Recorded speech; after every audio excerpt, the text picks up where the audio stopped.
Xin chào tất cả các bạn, chào mừng các bạn đã đến với Zero Bug Hobby Channel.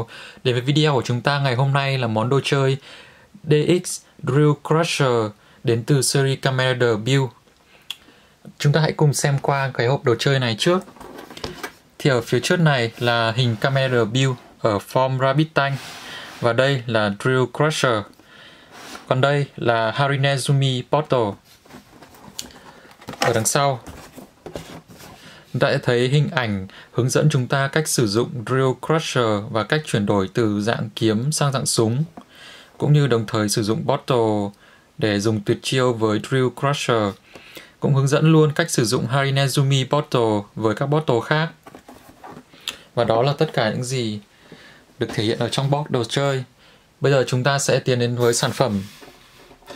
Thì đầu tiên là Harinezumi Bottle. Harinezumi tiếng Nhật dịch sang tiếng Việt thì có nghĩa là con nhím và tiếng Anh là hedgehog. Đó là lý do tại sao ở phía trước bottle này chúng ta sẽ thấy hình chạm khắc của chú nhím với những chiếc gai dài và nhọn ở phía trên này. Tất cả những cái đặc điểm chung khác, ví dụ như phần trên và phần dưới này thì Harinezumi Bottle giống với tất cả các bottle khác mà thôi.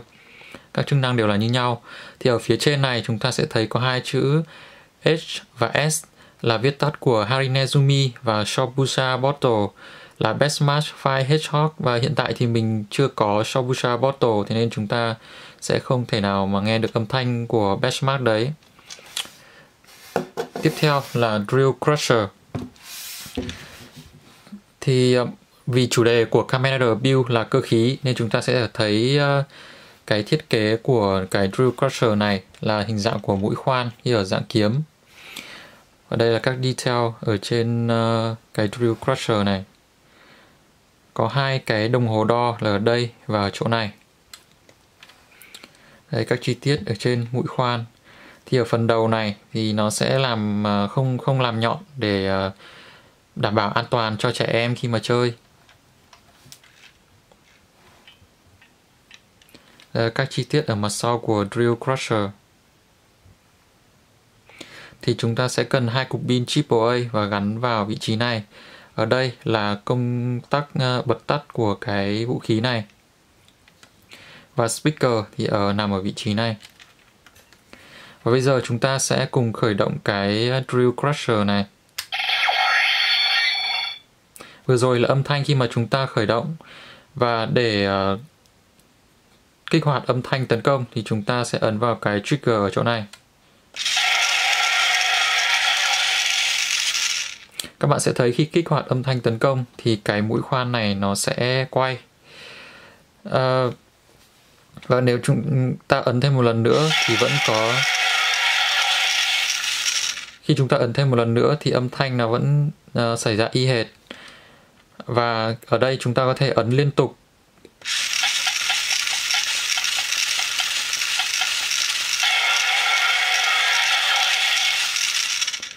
Các bạn sẽ thấy là khi ấn liên tục thì âm thanh của nó phát ra sẽ không phải là rapid fire liên tục mà nó sẽ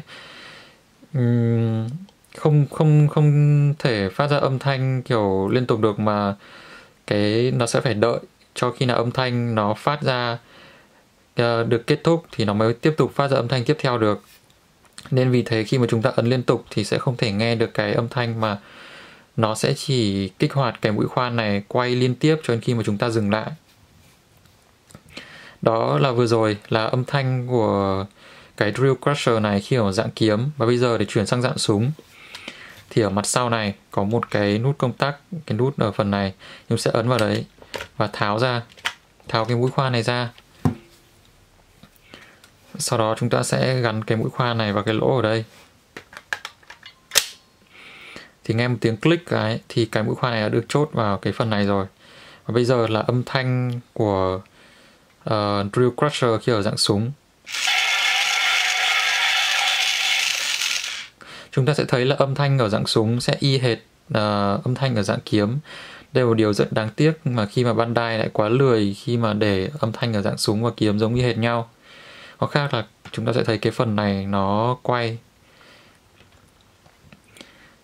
Tiếp theo là để sử dụng tuyệt chiêu tấn công thì chúng ta sẽ cần đến Harinezumi Bottle. Và chúng ta sẽ gắn vào cái phần để sử dụng bottle ở đây. Chiêu đầu tiên là sẽ sử dụng tuyệt chiêu ở dạng kiếm.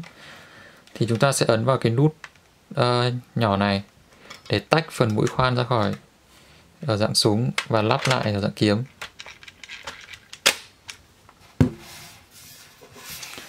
Thì ở chỗ này chúng ta sẽ thấy có cái rãnh để chúng ta trượt cái phần phía sau của bottle này vào trong để kích hoạt chiêu tấn công.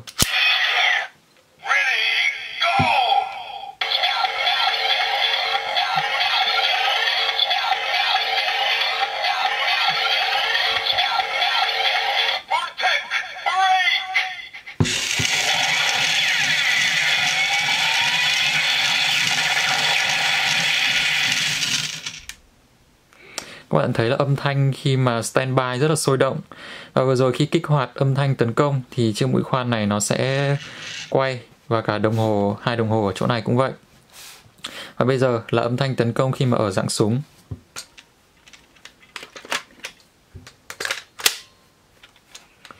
Và để tháo cái bottle này ra và kích hoạt âm thanh tấn công một lần nữa thì chúng ta sẽ ấn vào cái nút màu xám ở chỗ này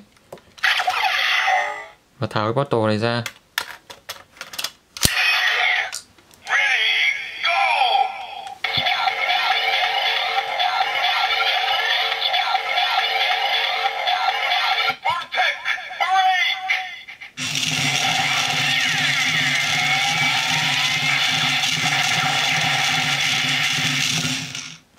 Các bạn có thể thấy là âm thanh khi mà sử dụng chiêu tấn công ở dạng súng và dạng kiếm hoàn toàn không có gì khác nhau. Phải nói là lần này Bandai thực sự là quá lười khi thiết kế cái vũ khí Drill Crusher này. Và để tháo ra thì mình sẽ chỉ cho các bạn ở trong này. Có lẽ là nó sẽ hơi tối để các bạn nhìn thấy. Thì ở phía trong này nó sẽ có một cái nút rất nhỏ ở đây. Khi chúng ta ấn vào,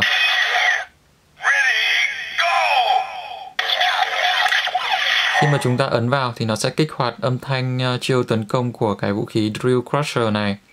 Chính vì thế sẽ không quan trọng khi mà bạn bỏ bottle nào vào trong cái Drill Crusher này, nó sẽ đều kích hoạt âm thanh, chỉ một âm thanh giống nhau mà thôi. Và đó là tất cả những chức năng của cái vũ khí Drill Crusher này.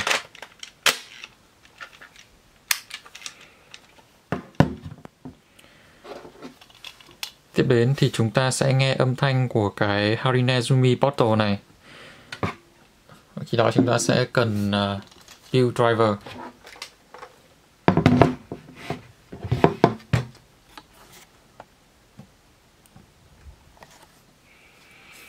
Thì mình sẽ sử dụng Harinezumi bottle cùng với tanh bottle giống như ở trong show. Build đã ở trong show thì Build đã sử dụng cái form này để chiến đấu. Thì đầu tiên là Harinezumi bottle.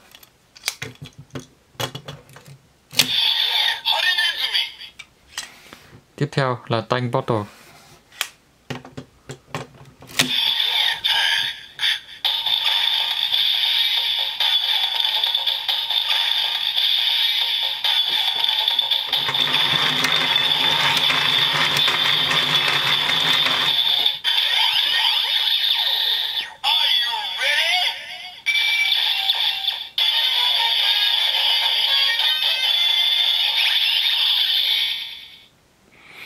Thì bởi vì đây không phải là best match của Harinezumi bottle, thế nên là âm thanh sẽ là âm thanh kiểu chung chung, giống với cả tất cả các bottle khác khi mà không ở dạng best match. Và tiếp theo là chiêu tấn công.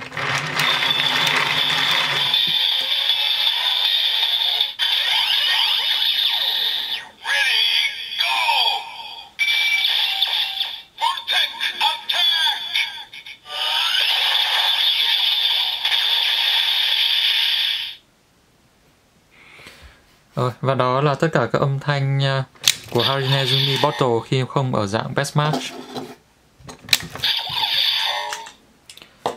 Và bây giờ thì mình sẽ nêu cảm nhận của mình về món đồ chơi Drill Crusher này. Thì cảm nhận của mình, nếu bây giờ nói cảm nhận thì mình sẽ nói về độ ưa thích. Thì độ ưa thích của mình đối với món đồ chơi này hiện tại thì đang ở mức trung bình. Lý do là vì sao? Thì đầu tiên mình sẽ nêu các ưu điểm của nó trước. Thì ưu điểm là ở đây cái món đồ chơi này rất là sáng tạo khi mà gắn thêm cái mũi khoan, và khi kích hoạt chúng ta sẽ thấy cái mũi khoan này nó chuyển động. Đồng thời cùng các kim đồng hồ ở trên cái Drill Crusher này. Và cái phần thứ hai nữa là cái âm thanh khi mà kích hoạt tuyệt chiêu rất là sôi động. Mỗi lần mình kích hoạt cái tuyệt chiêu này thì mình chỉ muốn nhún nhảy theo cái âm thanh của nó. Còn cái thứ hai, còn về phần nhược điểm thì mình nghĩ là cái nhược điểm quan trọng nhất của cái món đồ chơi này ấy, là cái âm thanh của dạng kiếm và dạng súng hoàn toàn giống nhau, kể cả tuyệt chiêu cũng vậy. Cái điều này là thực sự rất dở Bandai khi mà rất là lười để kịp thiết kế. Nếu mà họ chỉ cần thêm một cái công tắc ở trong cái phần để lắp súng này vào này, thì khi bạn lắp cái khẩu súng vào nó sẽ kích hoạt cái âm thanh súng ấy chẳng hạn như vậy. Thì cái món đồ chơi này, cái độ yêu thích của mình với nó sẽ tăng lên là rất là nhiều.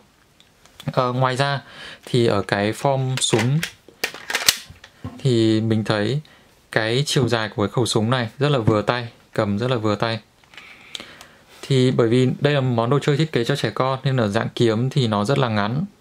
Cái đấy là cũng một điểm hạn chế. Nhưng mà ở dạng súng này thì cầm rất vừa tay, vừa một khẩu súng. Thì đó là tất cả những gì mình muốn giới thiệu với các bạn về món đồ chơi Drill Crusher này cùng với Harinezumi Bottle. Rất cảm ơn các bạn đã theo dõi video của mình. Nếu mà các bạn nào chưa xem các video trong Kamen Rider Build playlist của mình thì các bạn có thể ấn vào cái đường link ở phía bên phải này. Xin chào và hẹn gặp lại các bạn vào trong các video về Kamen Rider Build lần sau. Bye bye!